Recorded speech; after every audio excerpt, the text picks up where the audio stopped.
Aujourd'hui, nous recevons une figure emblématique sur le monde blogosphère ou en ligne parce que nous sommes au XXIe siècle et la communication a changé.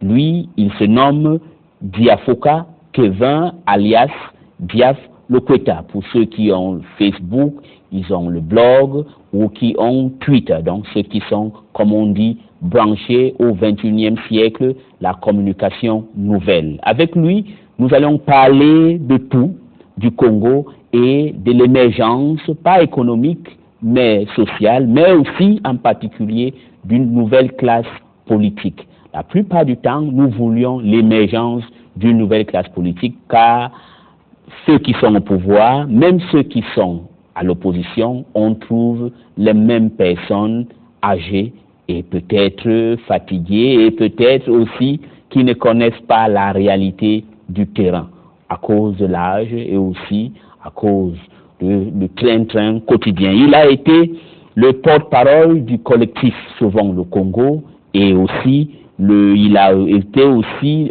membre du comité pour l'action pour les États généraux. Les États généraux, nous allons en parler, car l'opposition dite radicale veut les États généraux. Et vous avez compris ici, M. Tati Mabiala a dit, eux, ils n'ont pas droit à la parole parce qu'ils font la politique de la chaise vide. Mais aujourd'hui, il vient nous parler aussi d'une nouvelle classe politique ou d'une nouvelle partie politique appelée le Rassemblement des jeunes patriotes et abrévié RJP, lui, là-bas, au RJP, il est le secrétaire général chargé des relations extérieures. Il va nous dire qu'est-ce que cette nouvelle partie politique va apporter de nouveau que nous, les Congolais, nous n'avions pas vu. Ne quittez pas.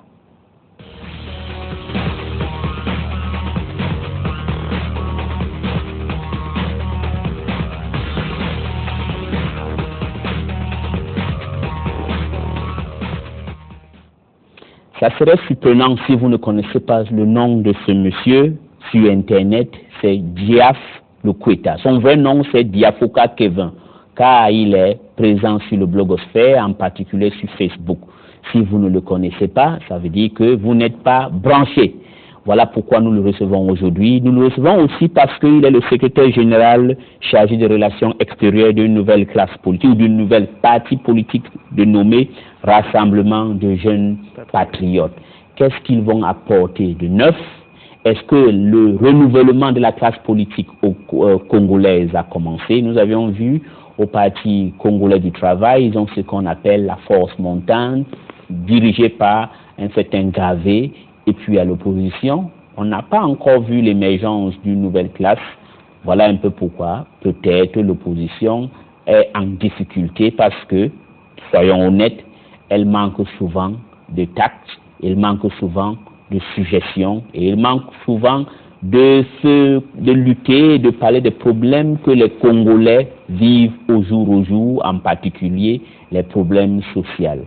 L'essentiel, ce n'est pas de demander que Sassou doit partir, mais aussi d'être capable de proposer l'alternative. Et l'opposition ou la politique ne veut pas dire inimité. Voilà pourquoi nous recevons aujourd'hui M. Diafoka Kevin, alias Diaf Loqueta. Monsieur Loqueta ou Diafoka Kevin, soyez les bienvenus. Merci, monsieur Elie Smith. Voilà, c'est un honneur pour moi de vous recevoir et de vous parler en face, de vous regarder en face. Oui. Hein, parce que je vous vois toujours sur Facebook, tout. C'est un honneur pour moi aussi d'être en face de vous. D'accord. Parce que je vous connais comme un grand journaliste international. Vous avez interviewé les grands de ce monde. Maintenant, je suis en face de vous. Et c'est un honneur pour moi. Merci, monsieur. Mais la première question que je vais vous poser, c'est que vous nommez votre nom, c'est Diafoka Kevin. Oui. Mais pourquoi vous utilisez le nom? C'est le nom d'Internet, c'est le nom de guerre, oui. Diafoka Loqueta. Pourquoi vous utilisez Donc, pourquoi Diaf Loqueta? Parce que Diaf, c'est le diminutif de Diafoka. Et le Queta, c'est résistant. Quand j'étais jeune dans mon quartier, on m'appelait le Queta. Parce que quand je jouais au football, j'avais des petits pieds, mais ils étaient très solides. Et à la langue, tout le monde commençait à m'appeler le Queta. Que ce soit en France, que ce soit dans mon quartier, tout le monde m'appelait le Queta. Et le Queta, je me suis dit, bah tiens, c'est synonyme de résistance. D'accord. Et quand j'ai vu l'état du pays, quand je suis revenu au pays, ma première fois, j'ai vu l'état du pays, j'ai vu la pauvreté des gens, je me suis dit qu'il faut résister pour apporter le changement. Et je me suis fait appeler Diaf Le Kweta sur le réseau, et je m'appelle Diafouka Ndinda Joseph Kevin. Exactement. Diaf, c'est le diminutif de Diafouka. Et le Kweta, c'est la résistance. La résistance. Voilà. Monsieur Diafouka, vous voyez que vous êtes au Congo, rien ne vous est arrivé, parce que quand vous êtes en France, quand vous êtes à l'étranger, vous présentez le Congo comme si c'était la Corée du Nord ou le Cuba, ou vous voyez qu'au Congo, vous êtes sur Internet, vous faites la politique sur Internet, et aujourd'hui vous êtes arrivé au Congo, vous n'avez pas été inquiété. Donc ça veut dire quand même, il y a une démocratie au Congo, il y a une liberté au Congo, on peut dire des choses sans être inquiété. C'est une preuve, non? Quand vous êtes là, vous-même, Monsieur Smith, la démocratie ne se focalise pas sur une personne. Moi, je suis arrivé, je suis peut-être passé sous les mailles du filet, mais je suis arrivé, j'avoue que je peux me promener, rien ne peut arriver. Rien ne peut m'arriver parce que j'ai la foi du changement. Quand on a cette foi-là en soi, on s'est dit, on peut traverser même des endroits défendus. Donc aujourd'hui, on le reconnaît, on se bat parce que notre pays, le gouvernement du président Denis Sassou Nguesso a été convoqué à la Commission internationale du droit de l'homme parce qu'il y a eu violation des droits de l'homme. Il y a eu violation des droits de l'homme, je ne refuse pas. Je ne refuse pas. Donc ça veut dire que notre pays, c'est un État dictatorial. Dictatorial, oui, c'est ce que vous dites. Oui. Mais sur Internet, vous injurez le pays régulièrement, mais vous injurez même les autorités. J'ai vu votre posting, les derniers postings que vous aviez fait sur le président de la République.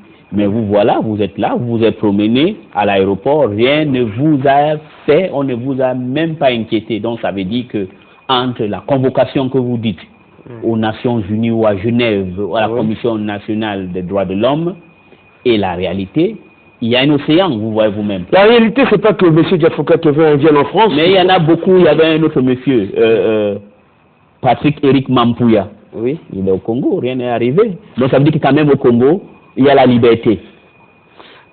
Moi, comme je vous ai dit, la liberté n'est pas individuelle, hein, la liberté, elle est collective. Voilà. Donc, le problème, c'est pas que M. Diafouka vienne au Congo et il ne se fait pas menacer par le pouvoir.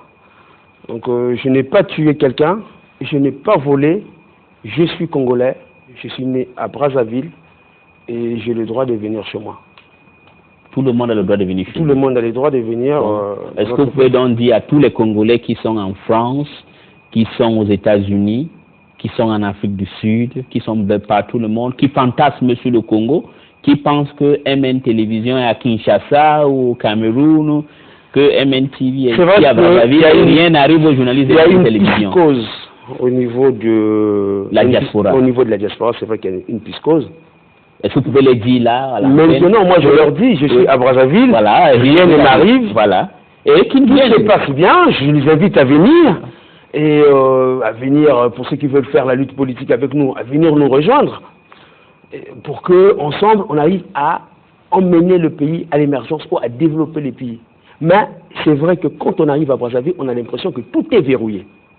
Que tout est verrouillé, qu'aujourd'hui nous sommes formés. Qu'est-ce qui est verrouillé? Vous êtes venus pour faire l'interview. L'espace politique est verrouillé, l'espace de l'emploi est verrouillé, il faut le dire.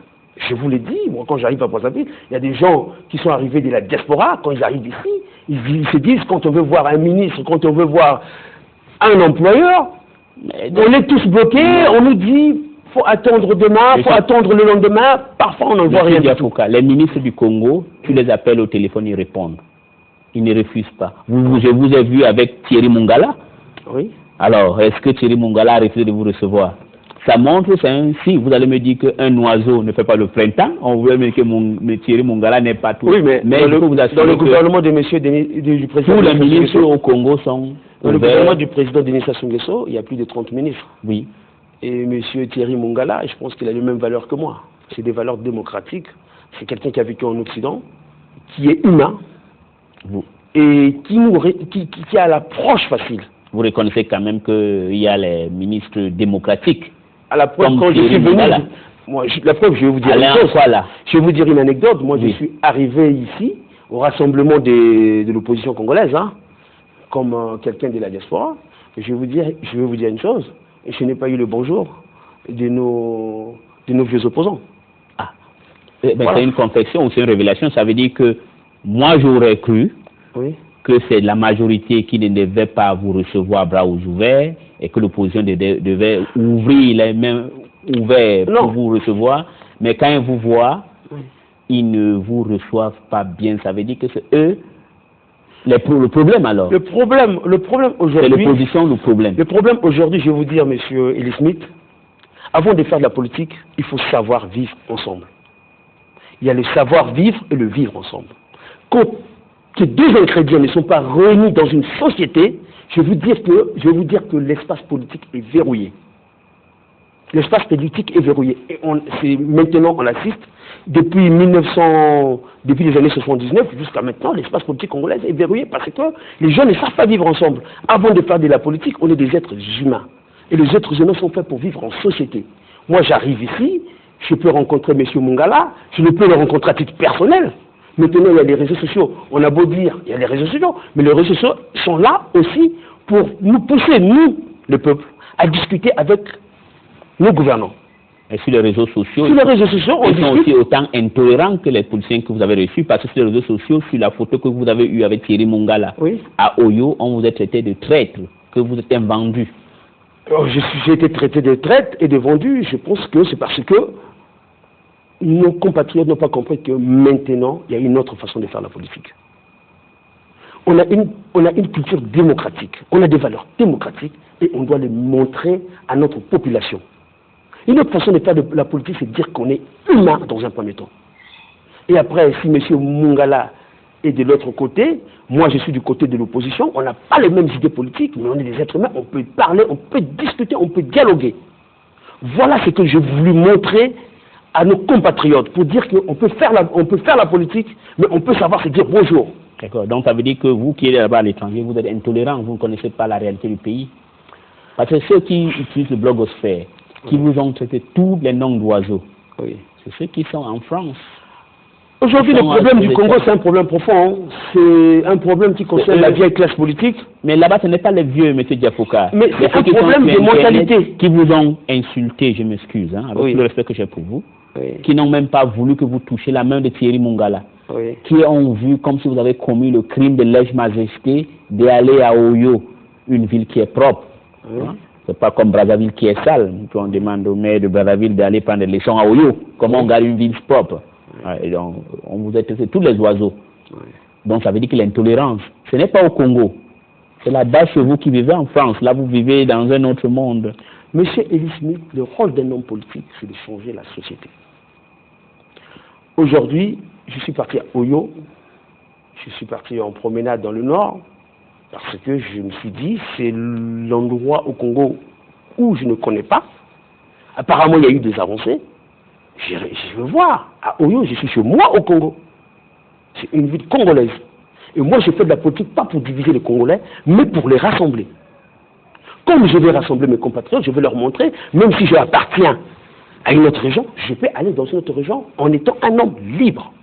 Je suis chez moi, je peux aller à Oyo, je peux aller à Edou. La preuve, monsieur le président Denis Sassou Nguesso vit à Brazzaville. Moi, je suis né à Brazzaville. Je vais les chasser parce qu'il vit à Brazzaville. Je ne peux pas le faire, parce que c'est un Congolais comme moi. Monsieur Diafouka, donc si j'entends bien, ceux qui sont les démocrates, c'est les gens du pouvoir. Et les gens de l'opposition, c'est eux qui sont les... Non, moi je vais vous dire une chose, aujourd'hui le problème congolais, ça ne concerne pas le pouvoir. Moi je vais vous dire une chose, je vais vous dire quelque chose. En 1993, j'étais ici, j'ai assisté à la guerre. Mais en 1993, c'est pas le président Sassou qui était au pouvoir. En 1996, c'était Lissouba. Donc vous êtes là. Et avec Lissouba, il y a eu la bande des 4, Mungangila, Tamba Tamba, Mukwege et Mberi Martin. C'est Mukwege et Tamba Tamba, je les ai vus au rassemblement de l'opposition. C'est des opposants aujourd'hui. Mais c'est des gens qui ont eu à diriger le pays. Donc c'est pour vous dire que le problème du Congo, c'est un problème qui est profond. Un problème profond, ça concerne la classe politique. En 1993, on était tous contents d'avoir la démocratie. Mais on n'a pas eu des démocrates. Ça, je vous l'ai dit. Donc le démocrate, c'est Sassou. Monsieur Denis Sassou Nguesso n'est pas un démocrate. Le président de la République n'est pas un démocrate. Comment il n'est pas démocrate? Quand vous voulez traiter sur le blogosphère comme tous les noms d'oiseaux, il sait que tu es ici. Oui. Mais il a dit, lui il est ouvert, vous pouvez dire tout ce que vous voulez dire, vous êtes venu, vous vous promenez dans la démocratie et l'homme qui soutient la liberté d'expression, c'est de l'autre côté. Mais tes amis, Tamba Tamba et les autres, Mathias Ndong, quand vous êtes même venu, ne voulaient même pas que vous soyez parmi eux. Donc, le paradoxe est... Le problème, je ne peux pas dire que M. Denis Sassou Nguesso, le président de la République, c'est un démocrate.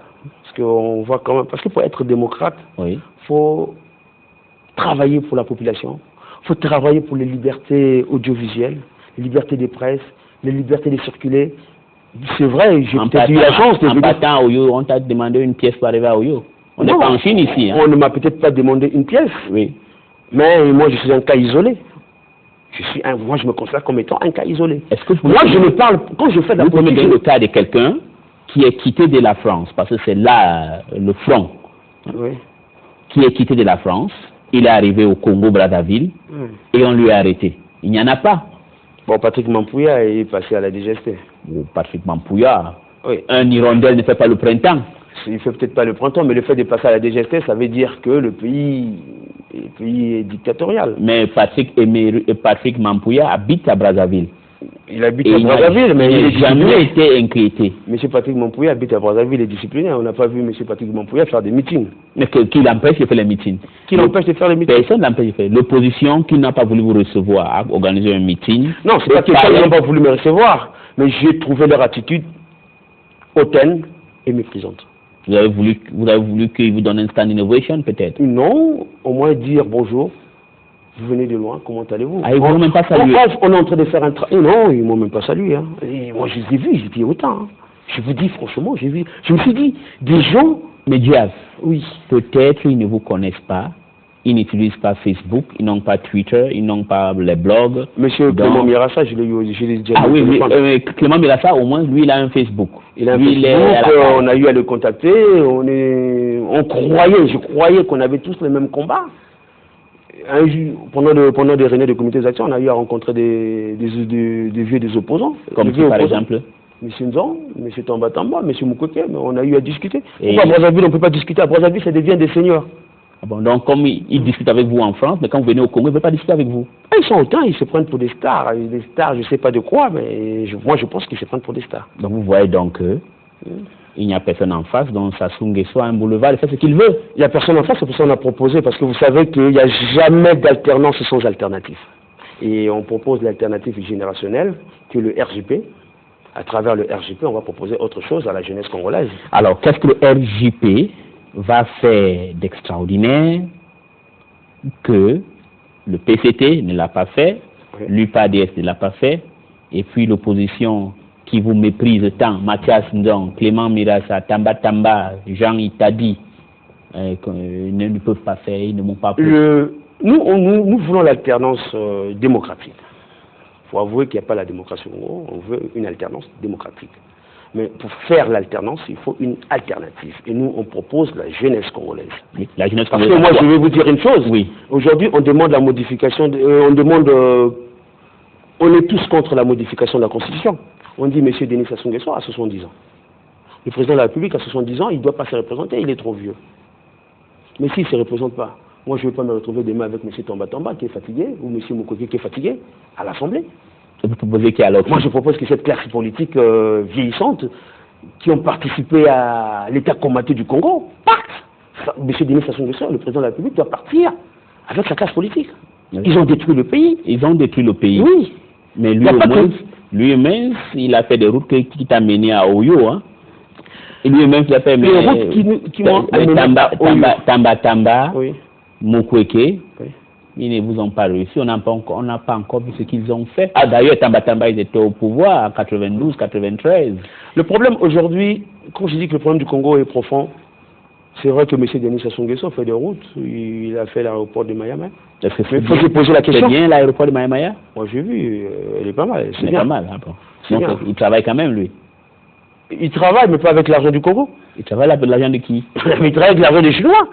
Comment tu peux Le Congo est en plein boom pétrolier et on construit des infrastructures non pas avec nos fonds propres, mais avec des prêts chinois qui sont différés et concessionnels. Différés, ce sont les générations futures qui vont le payer. Vous parlez avec quelles preuves? Est-ce que vous avez quelque chose de J'ai matériel? des preuves, Oui. je vais vous montrer mes preuves, messieurs Oui. les journalistes, parce que mais les preuves sont là. Là, vous regardez, infrastructure, transport, route, Brazzaville-Pointe-Noire, terminal aéroport de Brazzaville, 1700 millions de dollars, prêts concessionnels et Tribanque. Ça, vous l'avez là. Regardez, je ne raconte pas des conneries. Oui. Projets sociaux, hôpital d'Infilou. Ah, j'ai vu l'hôpital, hein. En tout cas, il est magnifique. J'ai vu l'hôpital d'Infilou, en tout cas, je lui ai dit bravo. Alors, il travaille quand même. J'ai dit bravo aux Chinois. Parce que Comment bravo aux Chinois? J'ai dit bravo aux Chinois. Bravo, bravo. Imagine que les Chinois n'existaient pas. Qu'est-ce que nous allons dire? L'hôpital d'Infilou ne devait pas exister. Parce que l'hôpital d'Infilou, c'est un prêt chinois. Il faut le dire à la population congolaise. C'est un prêt chinois, hôpital couplé avec la bibliothèque universitaire de Château d'Eau, 3 écoles primaires, 5 millions de dollars, prêt sans intérêt, China Development Bank. Alors, monsieur Elismi, je vous pose la question. On est en plein boom pétrolier. Le Congo produit de plus en plus de pétrole. On nous creuse des trous dans toute la Lékoumou. On nous creuse des trous avec les minéraux. C'est des ils octroient plein de permis d'exploitation. Demain, le Congo va devenir un trou. Il y a le bois. On est 2e ou 3e producteur du bois. On est même 2e producteur du gaz en Afrique. En Afrique, pas l'Afrique subsaharienne, mais l'Afrique, derrière l'Algérie. Et aujourd'hui, on ne voit rien. Si on est incapable de construire même des hôpitaux en filou, avec nos fonds propres, c'est quelque chose. Donc la question qu'on se pose, où va l'argent du pétrole? Voilà le grand problème du Congo. Là, je peux continuer, si vous voulez, je peux continuer. Les réseaux routiers, route Orlando, Makwa, Montbili, et route Obuya, Bundi, frontière du Gabon, et projets sociaux, hôpital de Yo, hôtel de Yo, Alima, école primaire et centre de santé dans le département de la Cuvette et de la Songa, 355 millions de dollars, prêts concessionnels, Exibank. On peut, voilà. Prêts concessionnels, Exibank. Bon, maintenant, vous, rassemblement des jeunes patriotes. Oui. Au moins là, on va critiquer le président Sassou et son gouvernement parce qu'ils font un effort pour construire un aéroport, des routes que vous avez pris pour aller à Oyo et à Itumbi partout bitumées. Mais vous, on n'a encore rien vu que vous avez. Quand vous allez venir au pouvoir, qu'est-ce que vous allez faire? Déjà, quand on viendra au pouvoir, on sera déjà endetté, monsieur Elie Smith.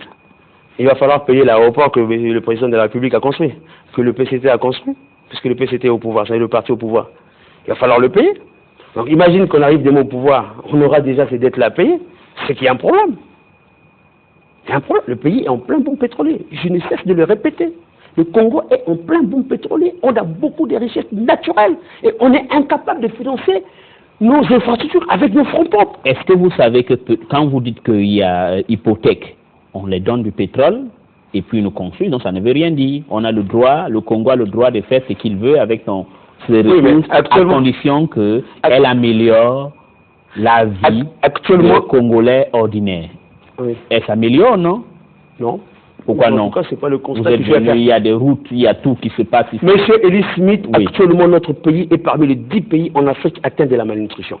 Ça veut dire qu'on n'arrive pas à se nourrir. On est passé de la pauvreté à l'extrême pauvreté. Mais de quoi vous basez en disant qu'on est parmi les 10 pays les malnutris? Je vais vous montrer. Hein. Voilà la carte de la malnutrition. Oui, je voudrais que les caméramans, on va les montrer cette carte. Ça, c'est la carte de la faim. Si vous pouvez zoomer sur ça pour voir que monsieur... Voilà. La carte de la faim, vous regardez bien les voyants. Les voyants sont au rouge. Là où les voyants sont au rouge, il y a bien la carte du Congo. Oui, il y a la carte du Congo. Ouais. Voilà, c'est la carte de la faim en Afrique. Cette carte-là, c'est la carte de la faim. C'est la carte de la faim dans un pays, je dis bien dans un pays, où il pleut 10 mois sur 12.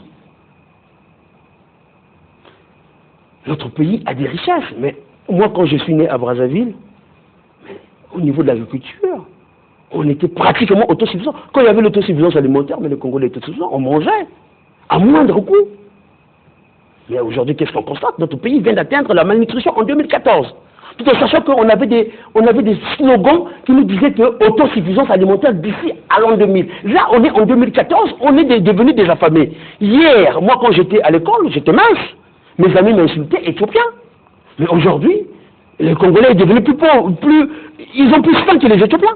Il y a un problème. Il y a un problème. Il y a un problème dans la mesure où, je vais vous le dire, pourquoi on ne peut plus espérer. Pourquoi ce gouvernement a échoué? Parce qu'on importe, je vous dis bien, on importe le double de notre masse salariale de la fonction publique. D'accord. On importe 300 milliards de francs CFA en denrées alimentaires. Donc ça veut dire que si on a besoin du foufou, on doit aller chez le Rwandais, alors que le foufou c'est un produit congolais. D'accord. Voilà. Bon, Diap, on va observer une interruption publicitaire parce que nous sommes une télévision privée. On vit grâce aux pubs. Et quand on va revenir, on va vous demander cette question. D'où sortez-vous le chiffre selon lequel le Congo dépense, vous avez dit environ 300 milliards. 300 milliards pour importer les denrées alimentaires pour nourrir les Congolais dans un pays où, c'est le grand paradoxe, 10 mois sur 12, il pleut et on a les fleuves et la terre est fertile.